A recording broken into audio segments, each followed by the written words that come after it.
fa misy amin'ireo mpianatra kosa no efa nahazo ny taratasy mpiatsona ary misy no amin'ny alatsinainy izao vao ahazo izany ho andreo hanala ny fanadinana CEPE. Niavaka ny fanomanan'ny ankizy ny CEPE tamin'ity taona ity vokatry ny fampetona ny fampianarana tao anatin'ny fitokonana nataon'ny mpampianatra. Fanazavan'ireo mpiadina na ireo ankizy hiatrika izay fanadinana CEPE ho tanterahana amin'ny atalata fa 14 ny volana Aogositra izay. Mianatra lesy mampianatra dia mianatra manao foty.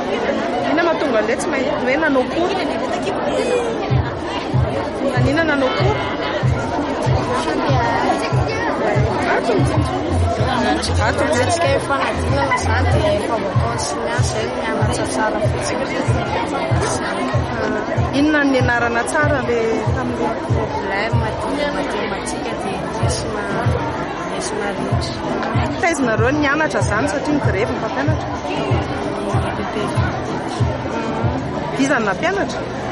Tamin'ilay grevy tsisy nampianatra fa tamin'itsika izay nianatra fa afatonga amin'izay no fampianarana fa tamin'ilay. Misy firy nareo miara-mianatra tany an-trano? Misy anankiroa, telo, ohatrahatra amin'izay. Zao akasika fanadinana izay na efa tsisy hoanina intsony fa efa mivonona tsara ny azo fanadinana. Aminay vao zaraina ny profession.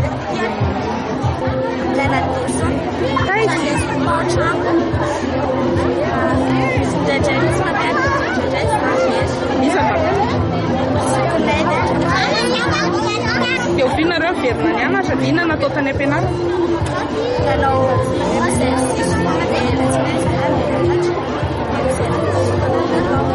Efa azo ve convocation? Efa azo. Tamin'ireo vina? Hoe mbola manao famerenana be sa ohatriny ahoana ny anao? Inona ny tena verina zao?